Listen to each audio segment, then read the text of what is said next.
2020년 11월 19일 과학의 진실과 오류 제10강 강의를 시작하도록 하겠습니다. 강의에 앞서 두 가지 공지사항을 먼저 알리도록 하겠습니다. 첫 번째는 중간고사 시험 결과에 대한 것으로 좋은 결과를 받은 학생과 기대에 못 미치는 결과를 받은 학생들을 위한 것입니다. 지난 9주차 강의 시간에 본 공지를 하려고 준비했으나 강의 날짜가 11월 12일이고 중간고사 시험 결과 발표가 14일이라 부득이하게 오늘 공지를 합니다. 먼저 시험 준비와 만족할 만큼의 성과를 내어준 여러분 모두에게 고마움을 표합니다. 교수학습은 교수자의 끊임없는 동기부여와 학습자에 대한 격려로 새로운 학문에 대한 관심과 지속성을 갖도록 돕는 것을 기본으로 하고 있지만 코로나19로 모든 부담을 학습자 스스로 감당해야 하는 힘듦을 있음을 잘 극복하고 좋은 결과를 얻은 여러분을 격려하고 칭찬합니다. 그러나 학교의 정책상 모두에게 좋은 학점을 제공하는 것은 전산 한계로 모든 학생이 원하는 학점을 줄 수 없는 상황입니다. 따라서 교수자인 제가 할 수 있는 것은 같은 학점에서 상위의 학점을 주는 것만 가능합니다.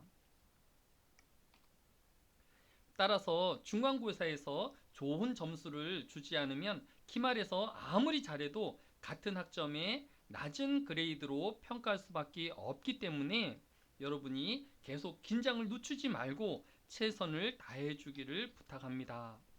또한 중간고사에서 좋은 결과를 받았는데 정작 기말 최종 평가에서 원하지 않는 결과를 얻을 수도 있을 것입니다. 이것은 여러분을 기만하려는 것이 아니라 가능하면 보다 공정하면서도 또 모든 학습자 모두에게 더 좋은 평가를 하기 위한 저희 고민이 있음을 기억해 주기 바랍니다. 또한 원하지 않은 낮은 평가를 받아든 학생들도 있을 것입니다.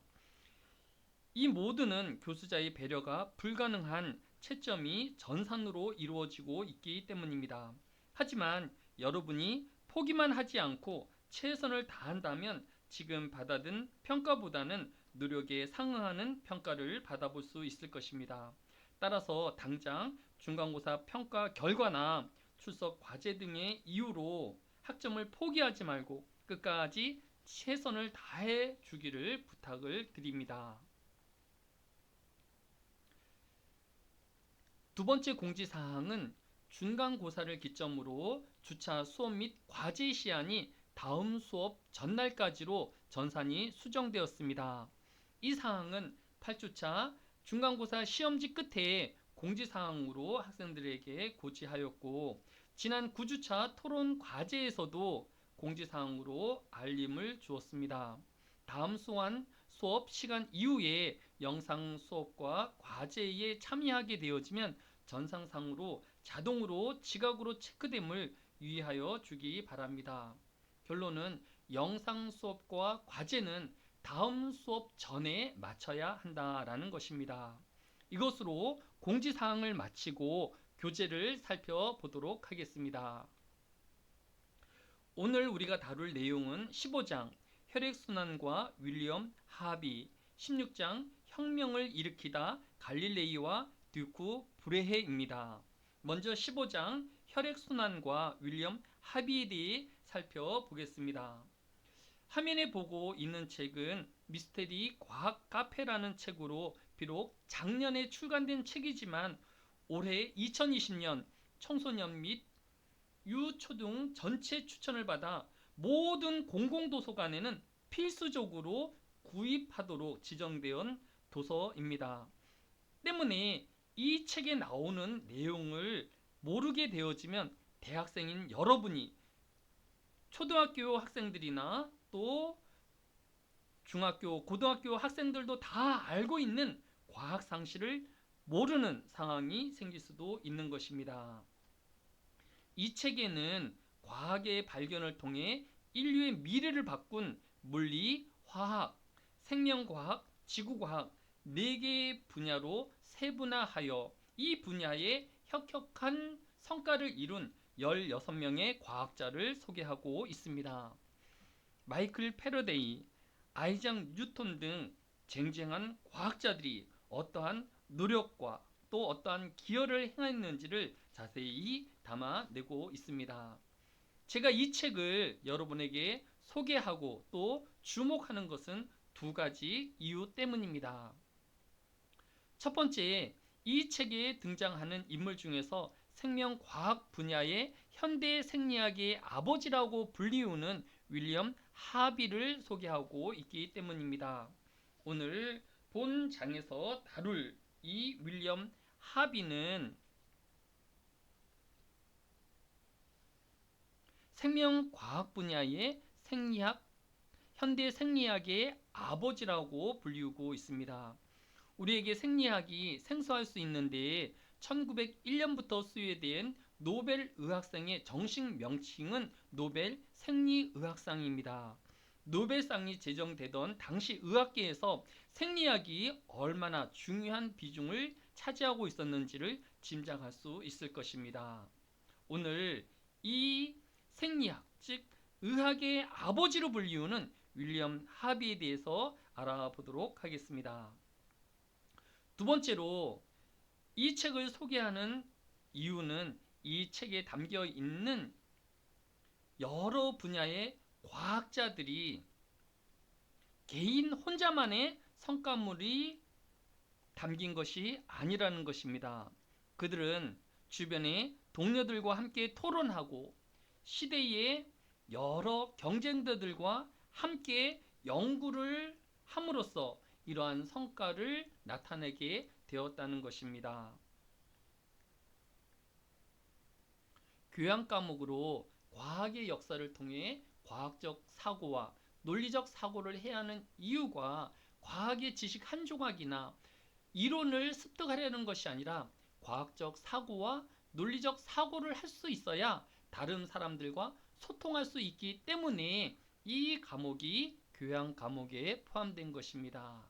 따라서 팀 과제를 이루어서 과제를 수행하게 되어질 터인데 팀 과제를 수행하면 여러 어려움들과 또 여러 힘듦이 있을 수 있을 것입니다. 하지만 우리가 이 과학적 사고를 또 논리적 사고를 통해 익힌 것을 서로 남들과 소통하고 또 같은 목적을 찾아가는 것을 이루지 못한다라고 하면 이 과목의 개선 목적을 달성하기 어렵기 때문에 여러분이 조금 힘들고 또 불편할 수 있지만 팀 과제를 통하여서 여러분의 소통 능력을 또 다른 사람들과 또 한 가지 방향을 찾아가는 훈련과 연습의 시간이 되어지기를 바랍니다. 이제 본격적으로 141페이지 첫 번째 줄, 갈릴레이가 파도바 대학에서 수학을 가르치고 있을 때에 윌리엄 하바가 입학하였습니다. 이 교재의 저자는 천문학 분야에서 갈릴레이가 얼마나 뛰어난 업적과 중요 인물인 듯이 의학에서의 새 바람을 변화를 일으킨 장본인으로 윌리엄 하비를 소개하고 있습니다. 교재 141페이지 7번째 줄에 설명한 대로 13장 인체의 재발견, 베살리우스와 시체의 해부학에서와 같이 1543년 베살리우스가 인체의 구조에 관하여 라는 책을 쓴 이후 의학의 수업 방식은 학생들이 해부학을 통해 인간의 장기를 생생하게 볼 수 있도록 직접 해부를 시행하게 되었습니다.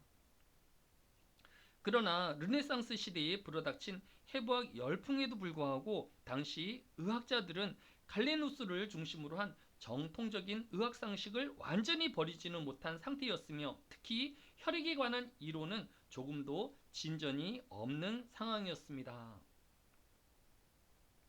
교재 142페이지 8번째 줄에 기술한 것처럼 갈리노스는 간에서 생성된 혈액은 저수지의 물이 수로를 통해 공급되듯이 우리의 피가 정맥을 통해 몸의 각 부위로 공급되며 그곳에서 소멸된다고 생각하였습니다.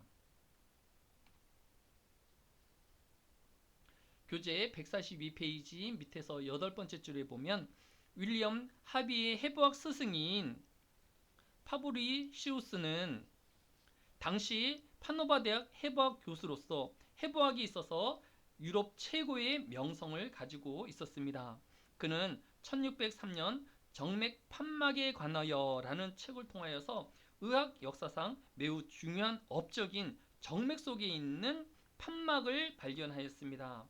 훗날 하비가 혈액순환의 이론을 구축하는 데 있어서 결정적인 증거가 되었던 이 판막은 일반적으로 혈액의 역류를 막아주는 역할을 하고 있습니다. 그러나 이 판막을 발견한 파브리시우스조차도 자신이 발견한 이 판막이 어떠한 목적을 갖고 있는지는 밝혀내지 못하였습니다. 윌리엄 하비는 이처럼 뛰어난 해부학 교수인 스승의 집에서 거주하면서 해부학과 의학을 배울 수 있었던 것입니다. 교재 143페이지 네 번째 줄에 보면 고대 그리스의 자연 철학자 아리스토텔레스는 심장을 동물의 기관 중에서도 가장 중요한 부분으로 생각하였습니다.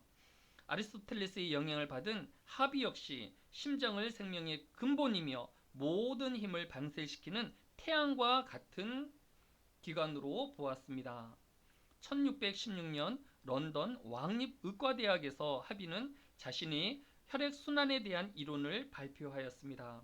하비는 심장의 수축작용에 의한 자심실에서 대동맥을 통해 뿜어져 나간 혈액은 작은 동맥들을 따라 몸의 각 부위로 전달되고 그것은 다시 대정맥을 거쳐 자심방으로 돌아온 후 밸브를 통해 자심실로 들어온다고 보았습니다.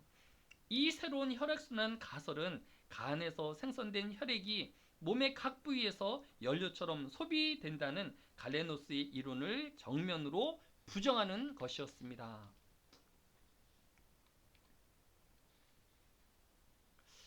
왜 하비는 당시 의학자들의 존경과 지지를 받으면서 지난 1500년 동안 모든 인류가 믿어왔던 갈레노스의 혈액은 공급된 곳에서 모두 소비된다는 이론을 신뢰하지 못하고 부정하였을까요? 우리 교재 143페이지 밑에서 10번째 줄에 보면 하바는 심장이 맥박이 한 번 뛸 때에 내보내는 혈액의 양을 1분당 맥박수로 환산해 보았습니다. 그 결과 엄청난 양이 된다는 것을 깨닫게 되었습니다. 정통적인 혈액 이론에 따라 하비가 계산해 본 결과 인간은 1시간 동안 자신의 체중보다 무거운 혈액을 생산해야 하는데 그것은 도저히 불가능하다라는 결론에 이르게 되어진 것입니다. 오늘날에도 성인은 평균 5리터의 혈액을 가지고 있으며 2리터 이상을 잃으면 생명을 잃게 되어집니다. 성인의 경우 혈액의 속도는 한 번 펌프질에 70에서 80cc의 혈액을 내보내기에 혈액이 인체를 한 바퀴 돌고 오는 시간은 한 65초에서 74초 정도가 되어지는 것을 볼 수 있습니다. 이렇게 수많은 혈액이 다 사라지고 소멸되어지고 새롭게 생성되어진다라는 것은 하비로서는 도저히 받아들일 수가 없었던 것입니다. 교재 143페이지 밑에서 5번째 줄 1628년 하비는 동물의 심장과 혈액의 운동에 관한 해부학적 실험이라는 제목의 책을 출판하였습니다. 하비는 이 책에서 혈액의 순환을 증명하는 몇 가지 실험을 선보였습니다. 가장 간단한 실험으로 팔에 끈을 묶어 정맥을 드러나게 한 후 고인 혈액을 직접 손으로 이동시켜 보는 방법이었습니다. 이 실험으로 하비는 그의 스승 파브리시우스가 발견한 혈관 속 밸브가 혈액의 역류를 막는 기능을 한다라는 것을 최초로 확인하게 되었습니다. 그림 1에서 보는 것과 같이 먼저 팔을 묶어 정맥을 드러나게 합니다. 그림 2에서와 같이 손가락으로 정맥 H를 눌러 피 흐름을 멈추게 한 후 다른 손가락으로 밸브 O 밑에 K를 누르고 K에서 H 방향으로 피를 훑어 내려가면 혈관을 부풀고 피가 팡막에 맞춰 내려가지 않는다라는 것을 확인할 수 있습니다. 물론 반대 방향으로는 피를 훑어 내려가고 또 이 팡막이 정방향이기에 피가 멈추는 현상을 관찰할 수 없을 것입니다. 따라서 판막의 역할은 혈액순환의 역류를 방지하는 역할을 한다는 것을 알 수 있습니다. 이것은 혈액이 심장에서 나아가 소진하는 것이 아니라 다시 심장으로 되돌아온다는 합의의 혈액순환의 증거가 되었던 것입니다. 다음 시간에 이어서 살펴보도록 하겠습니다.